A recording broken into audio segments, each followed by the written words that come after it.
everyone, my name is Elijah David, minister of the 12th Hour Apostolic Sabbatarian Congregation on Zion at the 12th Hour in Beverly Hills, Texas. Today is July 30, 2013, or it is the 23rd day of Ab 2017. We'll start our first service today with a song entitled Near to the Heart of the Yahweh.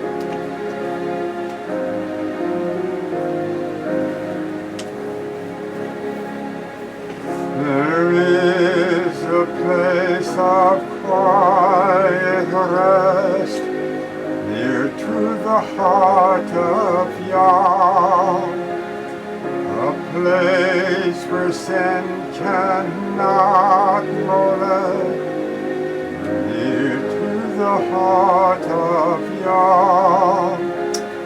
Oh, Yahshua, bless the Redeemer, sent from the heart of Yah. Oh, us who wait before thee, near to the heart of Yah. There is a place of comfort sweet, near to the heart of Yah, a place where we our Savior meet, near to the heart of Yah. Oh, Yahshua, bless the Redeemer, sent from the heart of Yah. Those who wait before thee, near to the heart of Yah. There is a place of full relief, near to the heart of Yah, a place where all is joy and sweet, the heart of Yah. Oh, Yahshua, blessed Redeemer, sent from the heart of Yah. Oh, those who wait before thee, near to the heart of Yah. Mystery Babylon Part 2, we're going to continue with our series. We're looking at the chart right here to my right about Babylon, first identified here with this line. Nebuchadnezzar's kingdom represented by this line. And it's sort of about actually, I said before that this 538 BC, this is where Medo-Persia connected up, that overthrew Babylon in 538 BC. This is knowing the flood at 2400 BC. This is the creation week. All right, now, the line represents Babylon, Nebuchadnezzar's kingdom, is the first kingdom this side of the flood. And the new world, after the flood, the first kingdom that dominated the earth was Babylon. All right? Now the first world international kingdom that represents the beast in our day is called Mystery Babylon. So, let's go ahead into Revelation 17 and let's see what we can learn about this mystery of Babylon more. Let's start with verse 1. And there came one of the seven angels which had the seven vials and talked with me, saying unto me, Come hither, and I will show unto thee the judgment of the great whore that sitteth upon many waters. Now, this great whore that sitteth upon many waters is right here. And where she is first identified as sitting upon many waters, means she sit upon all the waters since this side of the flood of Noah, starting in 2400 BC. After the flood was over, started the new world. This woman has sit upon all the waters, meaning all kindred tongue nations of people. She's always had an influence. Wherever there was a people come up, she always had an influence. So here she is sitting in the midst of many waters, and it shows her influence goes to all of these different beasts that had different dominions in different time zones. And here's where this woman, Mystery Babylon, has reached now clear on down to where she's not here in our day, 2013. This is her now, 2013 on. So the woman has been around a long time. And before the flood, this woman started off at the Garden of Eden with Adam and Eve after they sinned and fell into sin. She was there to offer an alternative religion to them. Okay. So now it says in Revelation 17, it says verse 2. It says, first it says, I will show unto thee the judgment of the great whore that sitteth upon many waters, with whom the kings of the earth have committed fornication, and the inhabitants of the earth have been made drunk with the wine of her fornication. So he carried me away in the spirit into the wilderness, and I saw a woman sit upon a scarlet-colored beast. Okay. This is where we're at. Well, we're going to find out when she sit upon these ecumenical council of churches of all denominations. And she has to do this first, and then she's seen advancing to the new world order of beast, and all the churches that he's taken captive. And the 10 horns represents all the nations of the world he's taken captive. Same thing this nondescript beast did back at the cross. He took captive all the churches and all the nations. And this beast is a continuation of this beast. Rome. Call it Rome. Rome's second phase. Ecclesiastical Rome. 538 to 1798. Rome. Pagan Rome here, or Imperial Rome. Pagan Rome, Ecclesiastical Rome. And this is not ecclesiastical Rome. This right here is a composite of these four beasts here that Daniel saw in vision. Meaning that these three beasts developed into this fourth beast, the nondescript beast, and then this beast goes on until the end, right here.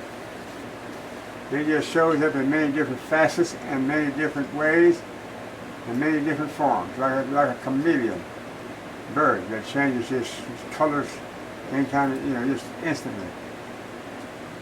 Okay. So now it says, I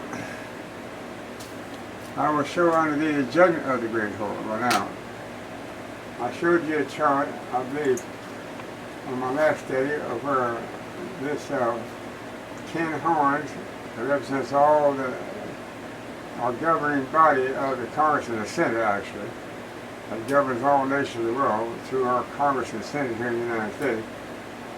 When they realize that they have lost everything, they're putting their trust in this woman, then they turn on her and eat her flesh and burn her with fire and destroy her. Kind of like Caesar. When Caesar, the king, Julius Caesar, remember all of his cabinet members, his best friends, and nearest closest to him, one day stabbed him, killed him right there in the building. Okay. because he had betrayed them. They woke up and realized one day that Caesar, their king, was just as much an enemy to them as he was to the people. Realizing this, they decided their best alternative was to kill him, get rid of him, if they wanted to not be killed by him at a later date. Okay? So it said, I will show unto thee the judgment of the great whore that sitteth upon many waters. So her own people, these 10 horns right here, represents all the nations of the world that have lent their power to this beast for 1 hour. Fix and read about it. When they realized that this woman that they invited to come and be their governor of this beast.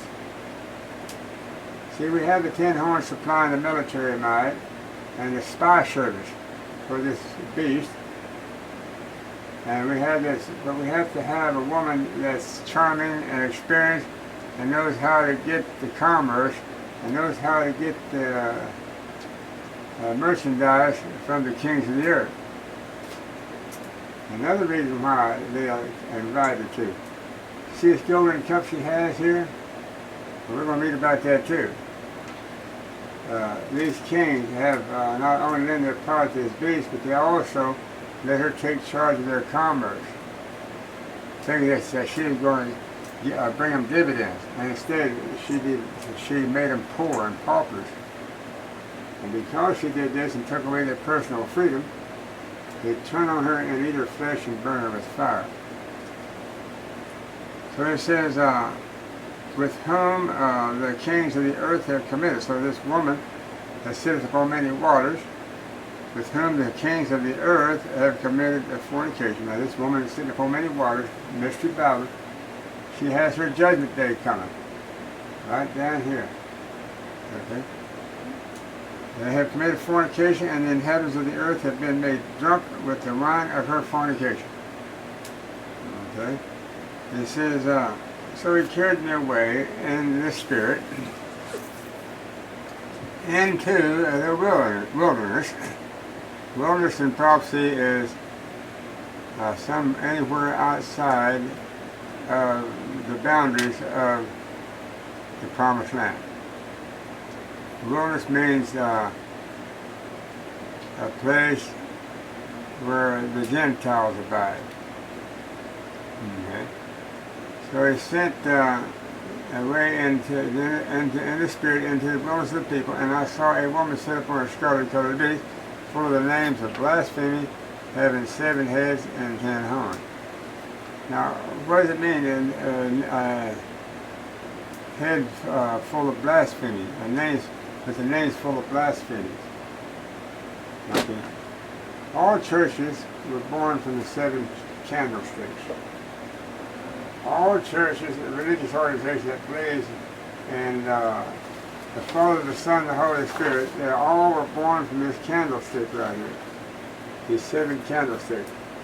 Ephesus, Smyrna, Pergamos, Thyatira, Sardis, Philadelphia, and Laodicea. And so when this woman took charge of all of the churches that were born by the name of Israel,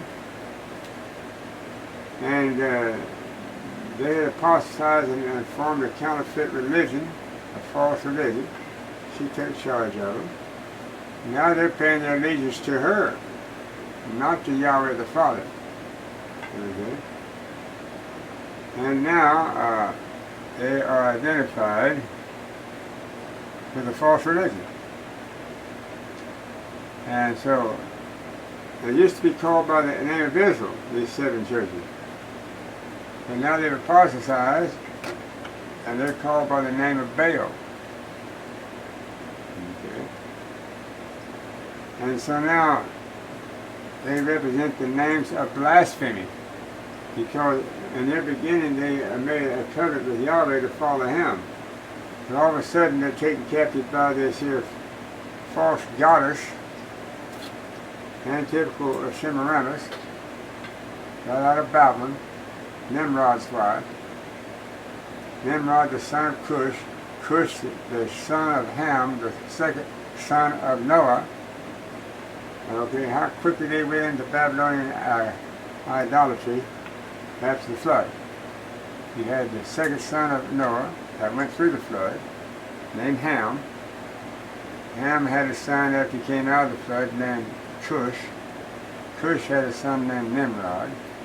And Nimrod and his wife Semiramis were the ones that built Babylon on the great river Euphrates. Okay. Now these 7 churches, instead of meeting together and forming a council of their own, a Protestant council, in 1963, the Pope, I believe it was Pope Paul, he called for all the leaders of all the churches worldwide to come to an ecumenical council of churches in Rome, Italy. And at that council, we had Seventh-day Adventists had a representative there named B.B. Beats. I met him in person, B.B. Beats. I even was in line at a potluck dinner behind him at an Adventist church. Okay, so I had to talk with him about who he was, that I knew who he was. That he was not really an Adventist, that he was a representative for the Adventist Church at this ecumenical council of churches in Rome in 1963, representing one of these 7 heads.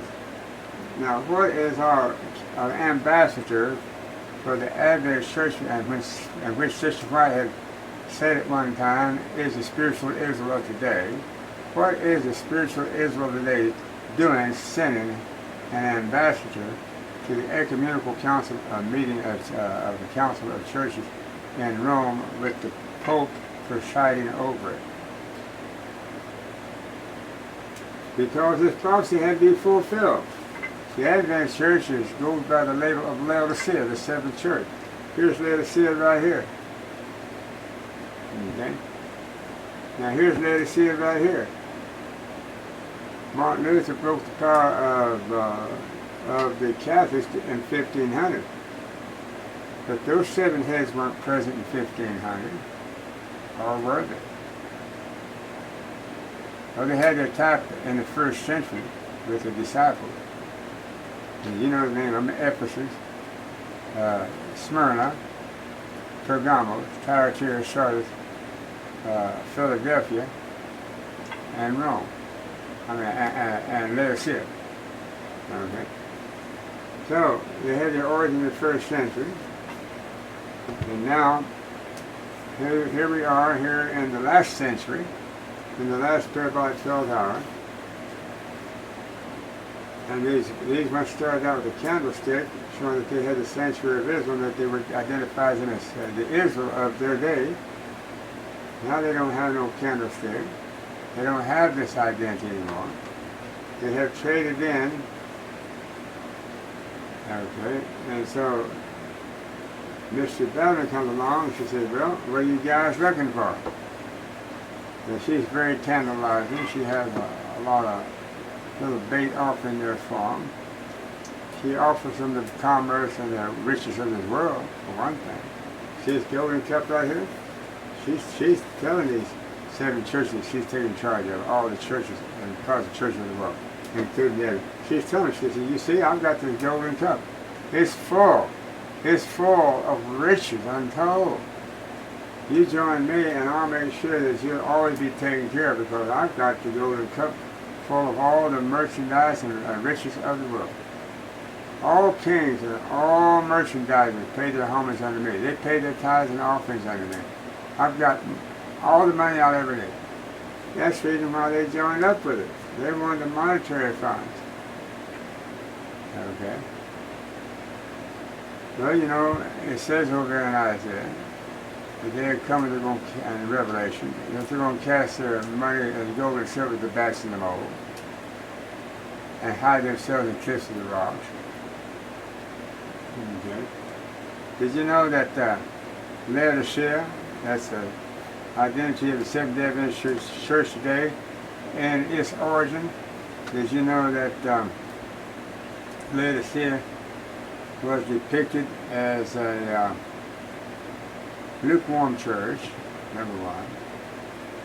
And she had very great riches. So the Seventh-day Adventist church today is lukewarm, and she has very great riches. Okay, a fitting symbol. Now, Mystery Babylon, let's go ahead and read about it. It says in verse 4, and the woman was arrayed in the purple and scarlet color, and decked with the gold and silver and precious stones. Okay, having a golden cup in her hand full of the abomination and filthiness of her fornication. So she didn't really get that legally. She didn't get it. She didn't come by it quite honestly. Okay. Verse 5, Revelation 17. And upon her forehead was a name written, Mystery Babylon, the Great, the mother of harlots, and the abominations of the earth. Earth and parts of the United States. So this woman lives here in the United States. She lives at Washington, D.C. And she traveled between there and the UN in New York. Now this woman, she's full of the abominations of the earth. What would we call abominations here in the United States? Well, number one, the abomination is that she has the Statue of Liberty. They're welcoming everyone from the east. They're at the harbor of Manhattan Bay in New York. And she sits there and welcomes everybody. And she used to be a statue of a man. That was the origin of this woman. It was a statue of a man, the great Colossus, okay, of Babylon. And Nebuchadnezzar was so impressed about that image. Back then that represented Babylon, that him being king of Babylon, he made a great image to that beast. Okay. So now, that beast was created in Babylon. Where do you think this beast is created at today? Where do you think this represents Rome? Created in Babylon. Okay, so now, it says that this woman is a mother of harlots. What are harlots? There are also women. What are churches represented as being in symbol form? They have a she, a feminine gender attached to them. Okay, so this represents all the churches, these 7 heads. These are women. Okay, they're harlots. Here's the mother of them all, of Mystery Babylon. These are her children. They're her daughters. Harlots. Adventist Church is one of them. Of these 7 Protestant churches represented by these 7 heads. She's one of them. So where is she? She's classified according to scriptures and prophecy and the parabolic form as a harlot. It goes on to say, and I saw the woman drunken with the blood of the saints and with the blood of the martyrs of Yahshua, and when I saw her, I wondered with the great admiration. And the angel said unto me, wherefore didst thou marvel? I will tell thee the mystery of the woman and of the beast that carrieth her, which hath the 7 heads and 10 horns. Revelation 17, we're on verse 8. For the beast that thou sawest was, and is not, and shall ascend out of the bottomless pit and go into the perdition. And they that dwell on the earth shall wonder, whose names were not written in the book of the life from the foundation of the world, when they behold the beast that was, right here, and is not during the 1,000-year millennium period, and then he emerges at the end. And now he is. Okay. And here is the mind which hath wisdom. The 7 heads are 7 mountains. 7 heads. Heads always denotes churches, organizations. And there are also 7 mountains on which the woman sitteth. And there are 7 kings, 5 are fallen, and 1 is, and the other is not yet come. And when he cometh, he must continue a short space. And the beast that was is not even, he is the 8th, and is of the 7, and goeth into perdition. Okay. And the beast that was, here he is right here, in the 12th parabolic hour, that's the only time that he was. And now, and is not. Well, when he disappears after probation closes at the end of the 6,000-year period, during the 12th hour, here he is getting ready to go into the 1,000-year millennium period. And then he emerges over here to embrace the holy city. Now, here's the thing. The holy city is in heaven during this 1,000 years. This beast is dead for 1,000 years here on earth, along with all those churches he took captive. All their members, all the wicked, they're all dead. When he's resurrected on this earth at the end of the millennium, not in heaven. So this city, right, the holy city, has come down from Yahweh out of heaven. It's here on this earth. It's here on this earth. Well, when did it come to the earth? Right at the end of the millennium? No. It came to the earth at the ending of this 12th parabolic hour that we're in right now. Okay.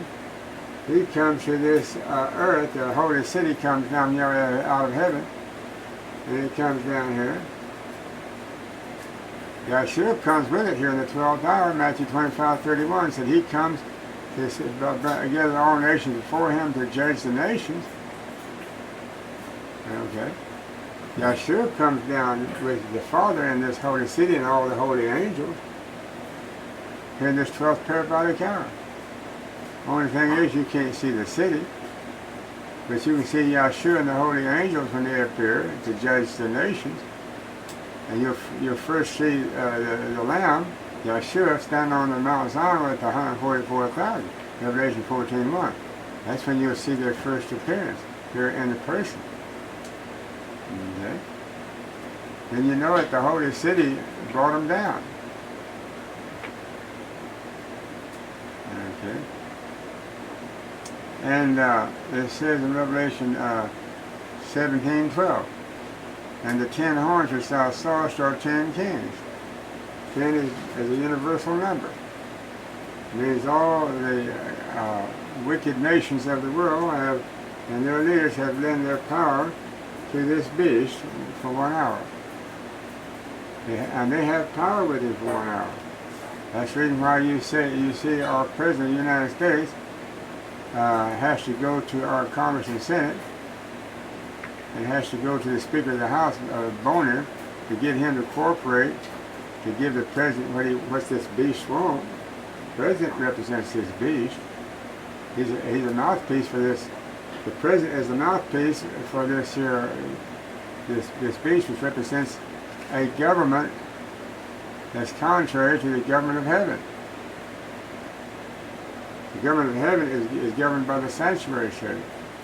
The government of this earth is governed by a counterfeit sanctuary service, which only the Catholic Church has. They created counterfeit to the real sanctuary service because they succeeded the Pharisees. Rome succeeded the Pharisees, and then Rome developed into ecclesiastical Rome, which we know today as Catholicism. So they're the ones that developed the counterfeit sanctuary service. and the church of Satan, the Catholic Church. Here's your mouthpiece for this beast, the Catholic Church, that controls the New World Order by their Jesuit henchmen. Okay. So now, these 10 horns have power with this beast. This beast headquarters in Washington, D.C. at the White House. So where are the 10 horns at then? The 10 horns are right there in your Congress and Senate, are lawmakers. They're the ones, when this here mouthpiece for the beast comes and asks them for legislation to pass immigration, or the black brother Muslim hood over there, the Muslims over there in the Middle East and here in the United States that have their anchor here. And he goes to ask for money to give to all these here terrorist organizations. They give it to him because they've lent their power to this beast for 1 hour during the 12th periodic hour. Now that's why I'm fixing to read to you what's going to happen next now in Revelation 12. Revelation 17, verse 12 again, and then we're going to go on. And the 10 horns which thou sawest are 10 kings, which have received no kingdom as yet, but receive power as kings 1 hour with the beast. These have one mind, and shall give their power and strength unto the beast. These shall make war with the Lamb, and the Lamb shall overcome them, for he is the sovereign of sovereigns, and he is the King of kings. That's Yahshua. Okay. Now let's read that all again. Let's do verse 13 again. These have one mind. These 10 horns. Well, their lawmakers were embodied at our Congress and Senate at Washington, D.C., out there next to the White House. Okay, it says these have one mind. One mind. They all agree. They used to have independent minds here over on this leopard-like beast, and they came up out of the sea in 1798. 1798 is when they came up out of the sea. Actually, I used to say 1776, but actually 1798. They had the independent parliamentary rule restored under each nation of the world. They had independent minds of each other. And now here they are, they lost their crowns to this beast, and now they all have one mind. They can't have independent minds and lend their power to this beast for 1 hour. So these have one mind and shall give their power and strength unto the beast. Now they give their power and their strength. In other words, strength means resiliency. Ability to have the strength to accomplish what you set out to do and accomplish it. Revelation 17:14. These shall make war with the Lamb, and the Lamb shall overcome them, for he is the sovereign of sovereigns and King of kings. Okay. So now it says that he's a king of the kings. I put the article in there. King is singular. Yahshua is a king. He's a sovereign of sovereign, and sovereign means that he's a governmental body over all nations. Once he gets rid of the wicked nations and all the righteous nations left, it means that he's a sovereign of all those nations, of all those different languages, creed of people. Well, now he is a sovereign of sovereign, and he's a king of the kings. These 10 kings mean that he's a king of these.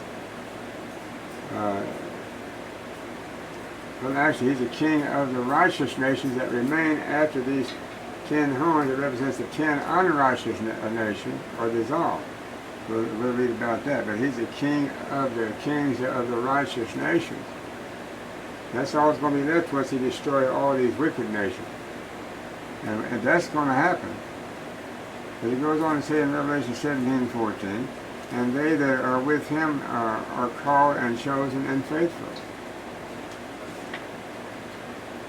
Now, over here in Isaiah 60, verse 12, Isaiah collaborates here with this idea that all these wicked nations that won't serve this kingdom of heaven here with Yahshua and with Elijah, David in charge of it, and they won't serve them. Here's what Isaiah saw in prophecy about this same event at the same time during this 12th period by the God.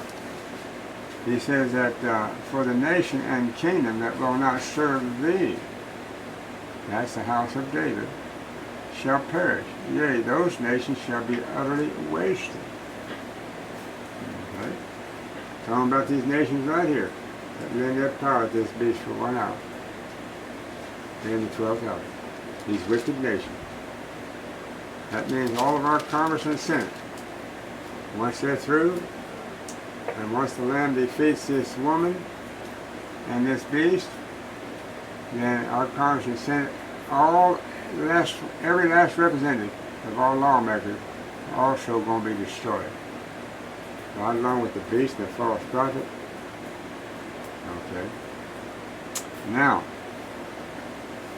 it says here in Revelation 14, for he is a sovereign of sovereigns, this is talking about Yahshua, and King of kings, King of the kings, and they that are with him are called and chosen and faithful. First, those that are with him is his army, is his battle axe, Jeremiah 51, 19, 20.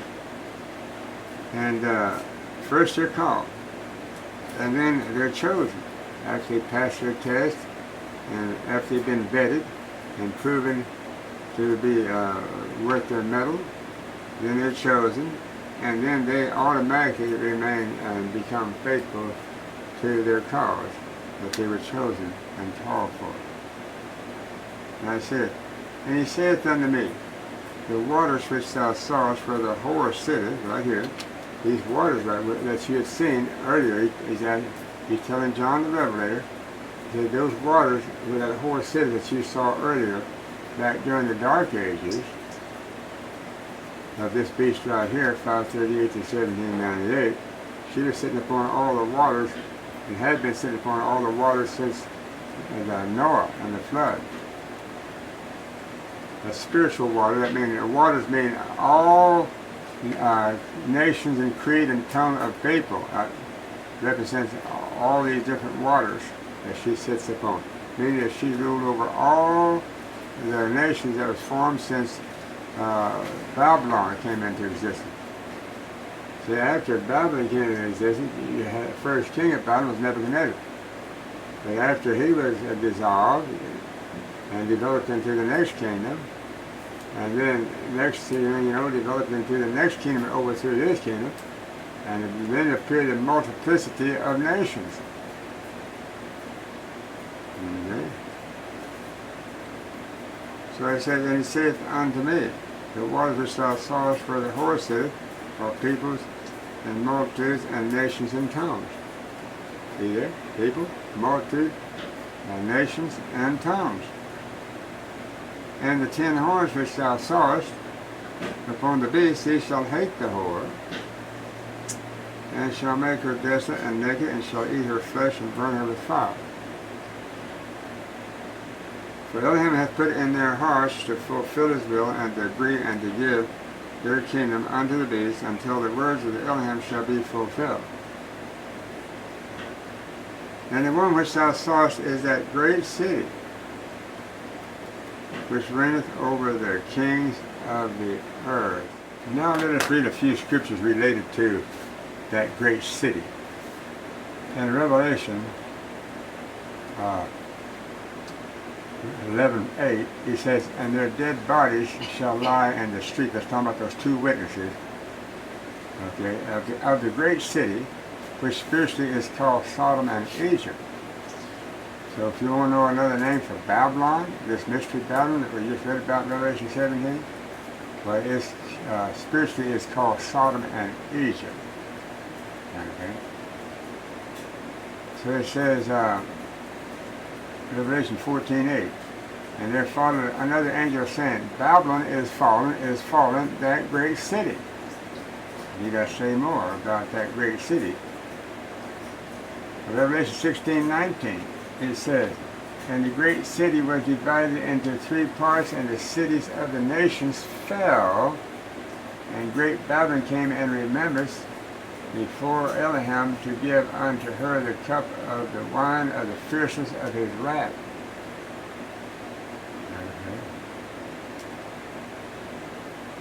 And it says in Revelation 17:18, and the woman which thou sawest is that great city, which reigneth over the kings of the earth. But this woman we saw is actually has a mouthpiece that can speak. So she reigns over all the kings of the earth, these 10 horns on this beast.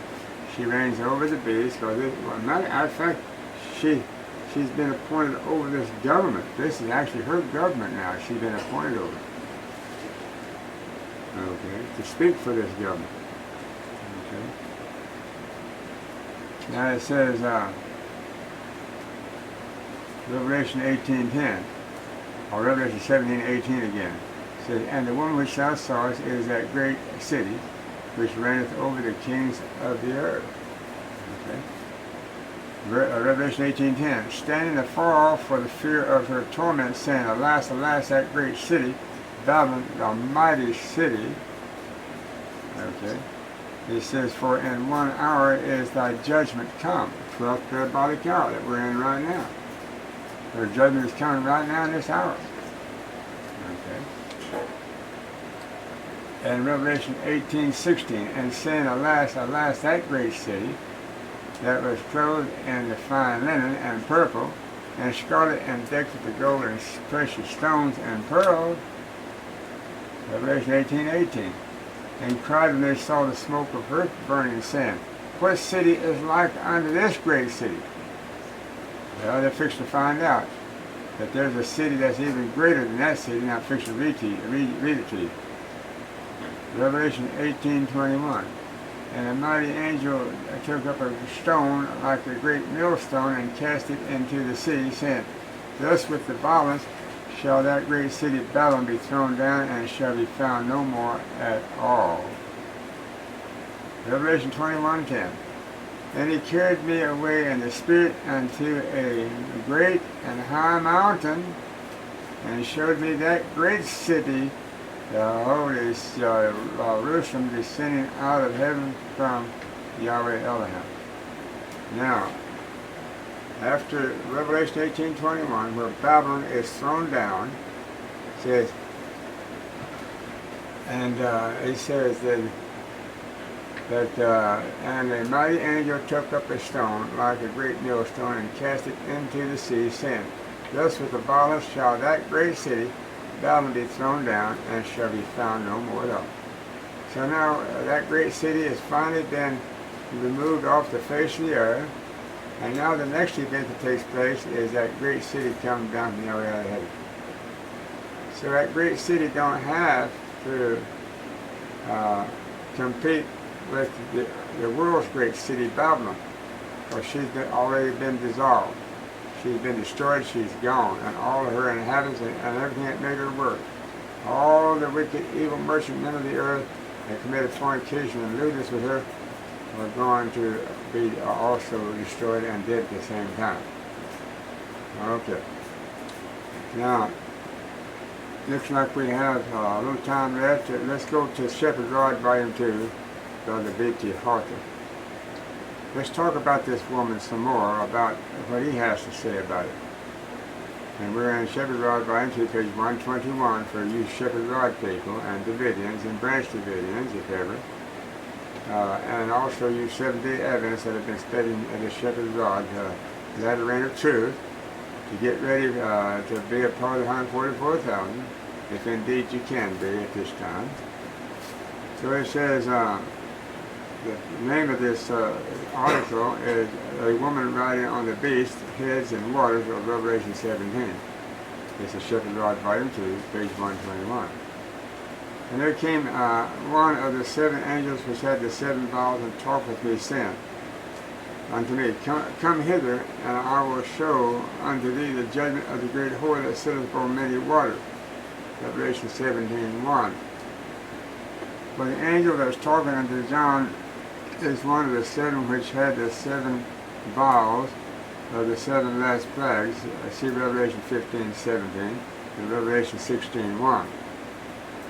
It will be noted that he had the vial of the plague already, but it had not been poured out at the time. He said unto John, Come hither, I will show unto thee the judgment of the great whore.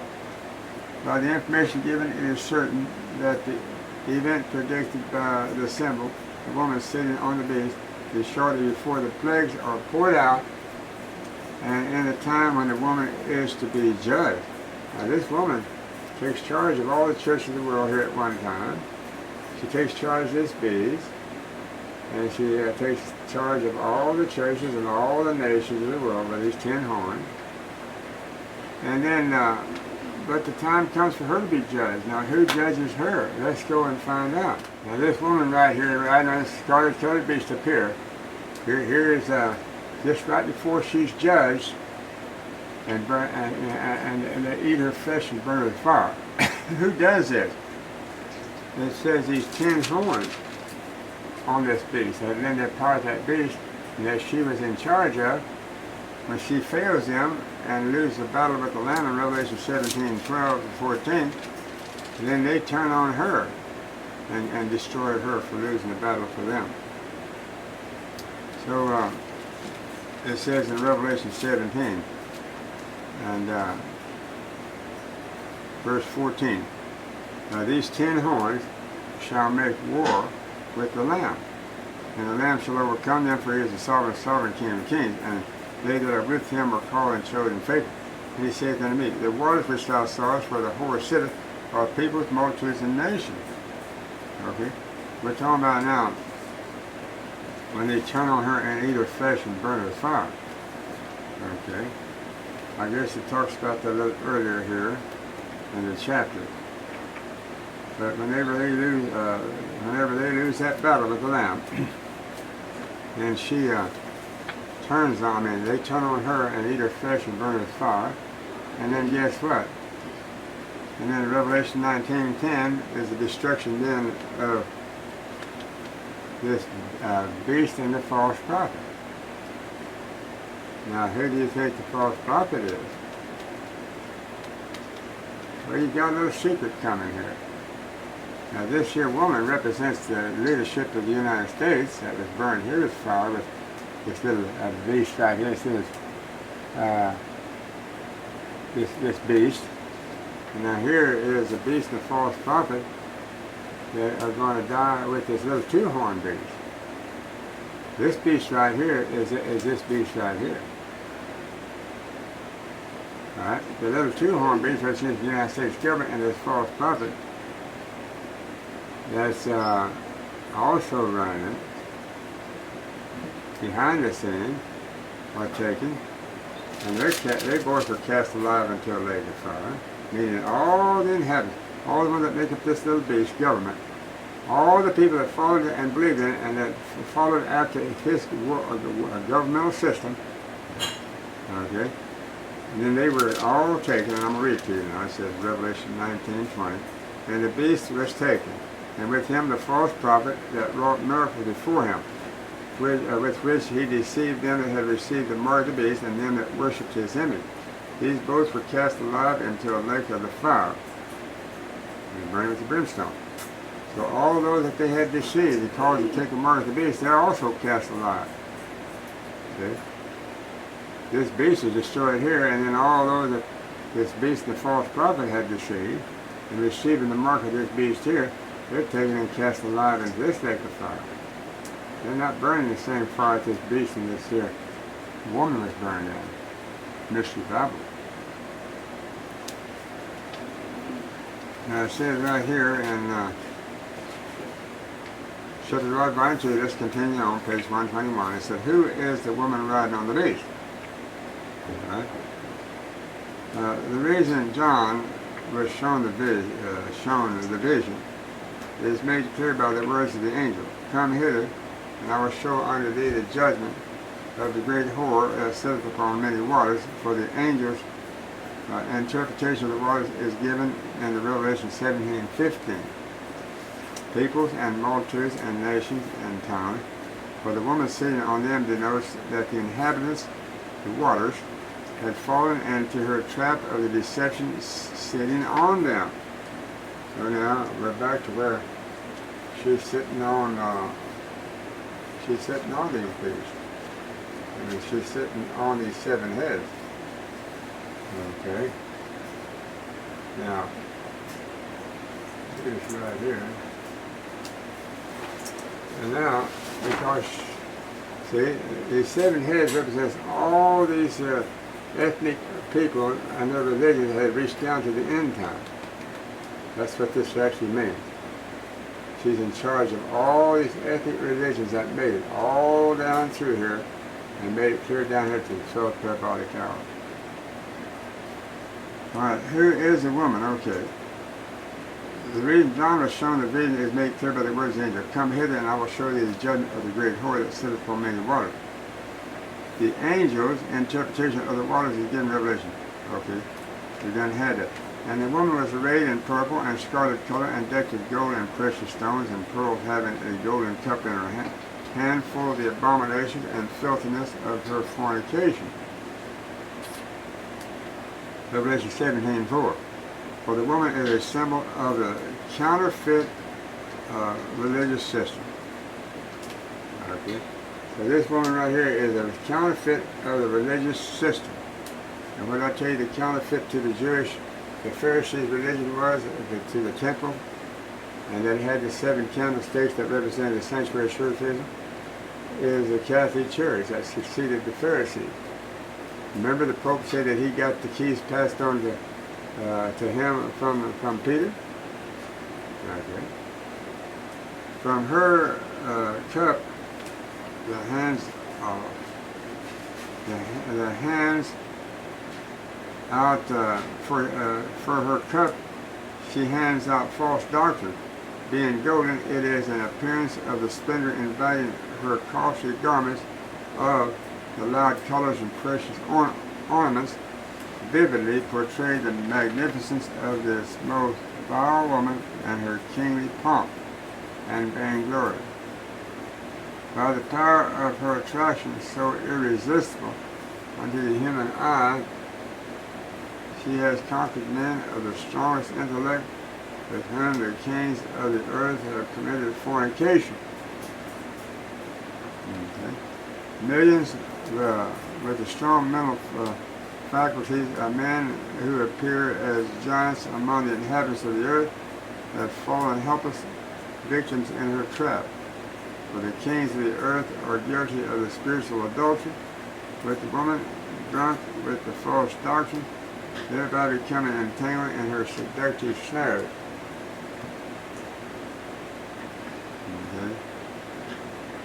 Any so-called Christian organization handing out false doctrines under an appearance of the virtue evidently is governed by the power of the woman. The origin of all such fallacious teaching can be traced back into the golden cup, said the angel. For the 7 heads are 7 mountains on which the woman sitteth. It has been previously explained that the heads are symbols of so-called Christian denominations, and as she sits on them all, it denotes a union of churches under one head, the woman, which represents the Catholic Church's religion, the Pope, actually. She's a mouthpiece for the Pope. That's the mouthpiece for the beast. The biblical number 7 apprehends all such organizations. If all the churches at this present time were led by the Holy Spirit, there would be no confusion among the so-called Christian sect. Now, I've told you the President of the United States is represented by this woman. We may have to broaden our scope on that a little bit.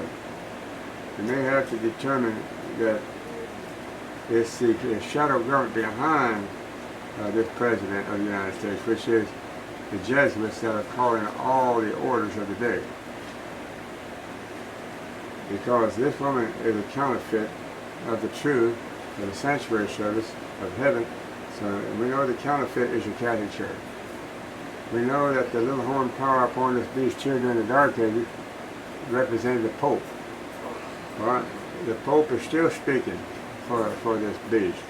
So the Pope now is speaking through a camouflaged woman. Okay? In other words, the Pope is camouflaged now as a female Holy Spirit entity. That's what the Catholic churches have coming back to teach.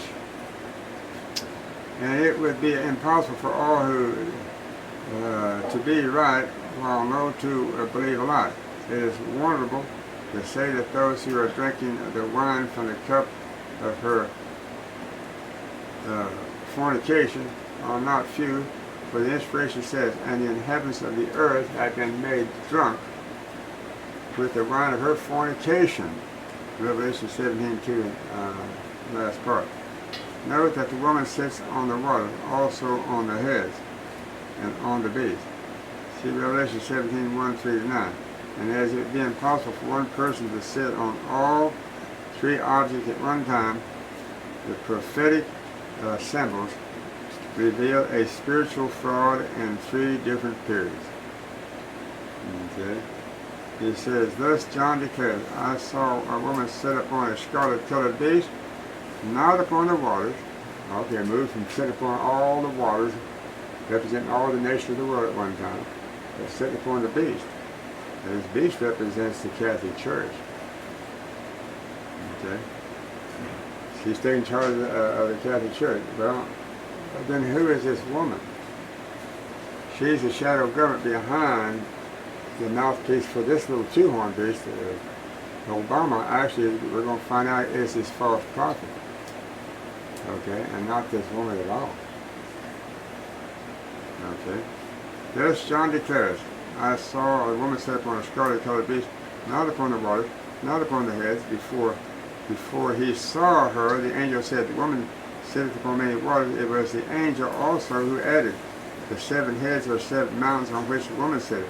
See Revelation 17:1-9. Thursday, thus, John saw her last exploit only sit upon the beast. Consequently, the symbol sitting on the water is her first act according to the vision. Therefore, her first achievement sitting on the waters must have been in the past, from the time that the prophetic symbol is revealed. Hence, the sitting on the heads becomes her second accomplishment, and the sitting on the beast is the last or your third accomplishment, at which time she is judged. Well, the beast, the woman, is represented by the Jesuit Pope today. We have a Pope that is a new Pope from that liberal Pope we had that was a non-Jesuit, Pope Benedict. These have just been changed out in the last few months. He touched me. Shackled by a heavy burden, neath the load of guilt and shame. Then the hand of Yahshua touched me, and now I am no longer the same. He touched me, oh, he touched me, and all the joy that floods my soul. Something happened, and now I know he touched me and made me whole. Since I met the blessed Savior,